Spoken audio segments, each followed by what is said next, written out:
Hello everyone, welcome to Rekha Singh educational. आज हम लोग फिर से हिंदी व्याकरण के विस्तृत अध्ययन के क्रम में भाषा विकास का एक स्वरूप पर्यायवाची शब्द को पढ़ेंगे। कुछ और शब्द पिछले वीडियो में मैंने और भी शब्दों के पर्यायवाची शब्द पे चर्चा किया है, आप वहाँ से विजिट करके देख सकते हैं। आज हम कुछ और शब्द को लिए हैं पर्यायवाची के लिए। पर्यायवाची शब्द जो हर एक प्रतियोगी परीक्षा में महत्वपूर्ण होता है, इसको समझकर पढ़ने पर हम शब्दों की जब पकड़ रखते हैं तो हम पर्यायवाची शब्द को आसानी से हल कर ले जाते हैं। तो चलिए चर्चा करते हैं। शब्द है भौरा, जो परीक्षाओं में पूछा जाता है अक्सर। भौरा, भौरा का तत्सम शब्द है भ्रमर। भ्रमर इसका तत्सम शब्द है। भ्रमर यानी घूमना, भौरा जो होता है। तो ये भौरा है, भृंग, भंवर, भौरा, ये इन्हीं का तत्सम से तद्भव स्वरूप बदलते हुआ है। इसका एक पर्यायवाची है षटपद। षटपद यानी 6 पैरों वाला। पद यानी पैर, षट यानी 6, पद यानी पैर, 6 पैरों वाला। सीलीमुख, सीलीमुख यानी सीली यानी नुकीला। जैसे शिला पत्थर को हम लोग शिला कहते हैं, जो नुकीला पत्थर होता है उसको शिला कहते हैं। तो सिली यानी नुकीले, नुकीले मुख वाले। जैसे कि बाण को भी सिली मुख कहा जाता है, उसका भी मुख जो होता है नुकीला होता है बाण का। मधुप, मधुप, मधु यानी फूल का रस। फूल के रस को हम लोग मधु कहते हैं। तो मधुप यानी फूल के रस को पीने वाला भौरा। मधुकर यानी फूल के रस को करने वाला भी। मधुराज और मधुपाई, ये सब मधु से ही बने हैं।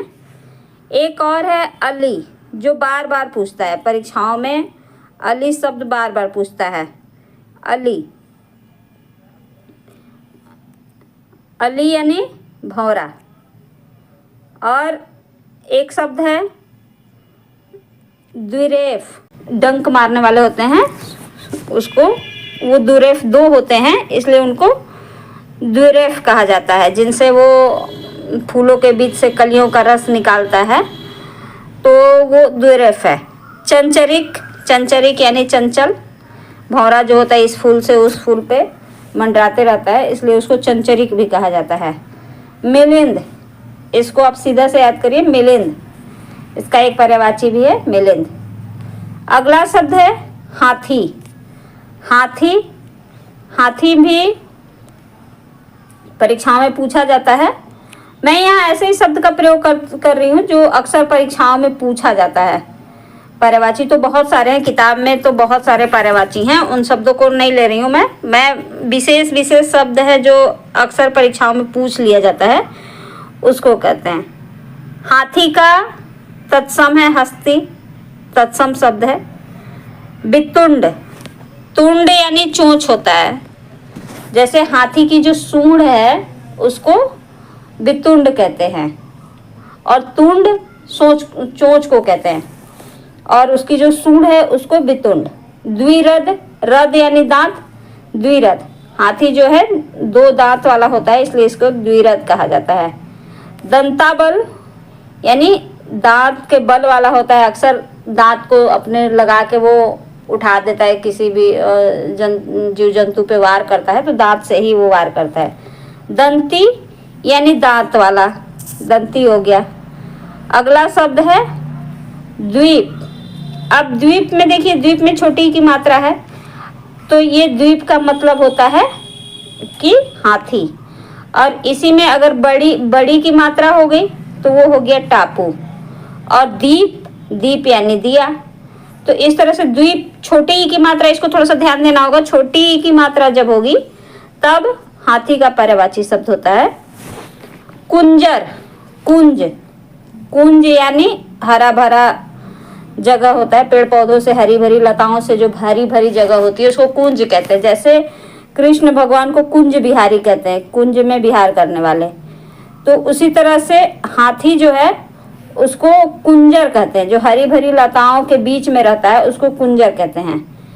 कुंजर बंदर के लिए भी उपयुक्त होता है, अनेकार्थी शब्द है, लेकिन हाथी में ये विशेष उपयोग में लाया जाता है, कुंजर। गज, गज यानी हाथी। कुंभी, कुंभी यानी जो बड़ा होता है, कुंभ घोड़े को कहते हैं, कुंभ यानी घड़ा कहते हैं, और कुंभी यानी जो सुराही या जो उसको कहते हैं आप कमंडल जो होता है, जो महात्मा लोग हाथ में जो कमंडल लिए रहते हैं उनको कुंभी कहते हैं। तो वो कुंभी जैसे होता है कि उसका जो सूंड होता है उसमें भी, कुंभी में भी एक निकला होता है मुंह जिससे पानी गिरता है, तो उस तरह से ही कुंभी हाथी के सूंड की वजह से इसका नाम कुंभी है। इसका आकार उसी तरह से, जैसे इसका पेट शरीर इतना बड़ा और फिर उसमें सूंड रहता है, तो इसलिए इसको कुंभी कहते हैं।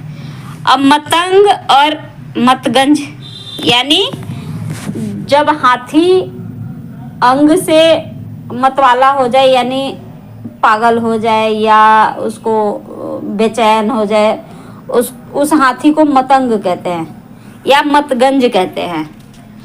यानी उसका दिमाग कंट्रोल में ना हो तो उसको मतंग कहते हैं, मतगंज कहते हैं। सिंदूर, एक इसका पर्यायवाची है सिंदूर।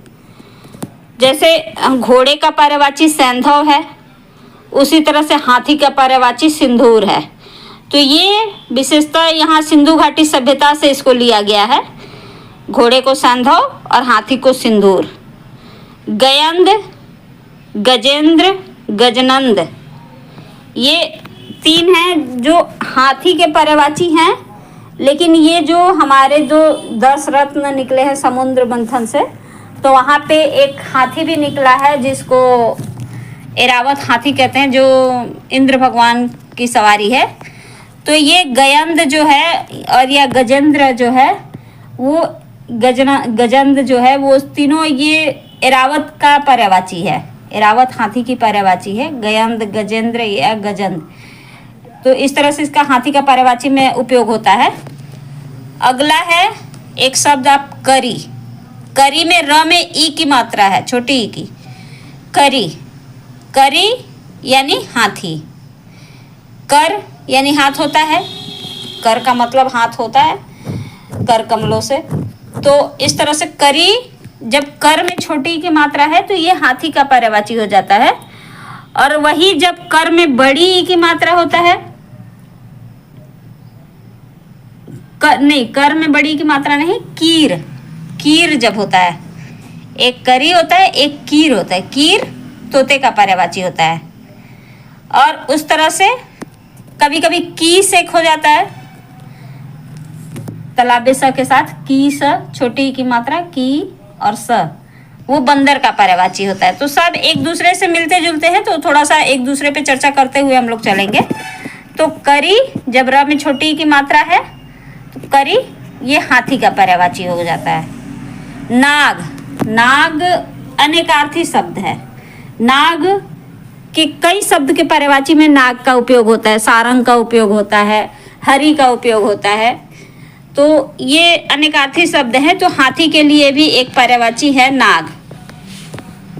अगला शब्द है मछली।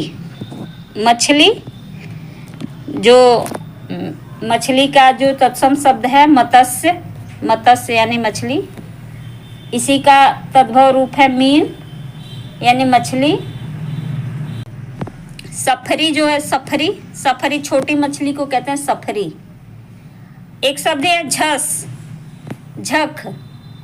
तो इसके पीछे एक प्रचलन है कि जैसे आज भी हम लोग, कोई व्यक्ति कुछ नहीं करता है तो उसको बोलते हैं झक मार रहे हो, तो वहाँ पे ये झस से ही लिया गया है। पहले जब कोई काम नहीं होता था तो लोग मछली मारने चल जाते थे, तो झस, झस मारने यानी मछली मारने। तो वो प्रचलन में वो शब्द आ गया है कि झस मारना या झक मारना, उसी का शब्द का विरूपण हो गया है, तो वो झक हो जाता है, झस, झक। ये मछली का पर्यायवाची है। मकर, मकर, अब मकर यहाँ पे जलीय जीवों के लिए भी मकर का प्रयोग होता है। तो मकर यानी जलीय जीव ही होते हैं, जैसे मगरमच्छ भी हो गया, डॉल्फिन मछली हो गई, ये मछली का भी पर्यायवाची हो जाता है। तो मकर कई शब्द में अनेकार्थी में आ जाता है, तो इस वजह से मछली का पर्यायवाची है। और एक जल जीव, तो इस तरह से हम लोग मछली के पर्यायवाची को समझे। अगला पर्यायवाची है तोता। तोता, सुक। सुक इसका जो है तत्सम शब्द है, सुक यानी तोता। सुक, सुआ, सुग्गा ये तद्भव हो गए। दाड़िम प्रिय, दाड़िम यानी अनार। सुग्गा को अनार बहुत प्रिय है, इसलिए इसको दाड़िम प्रिय कहते हैं।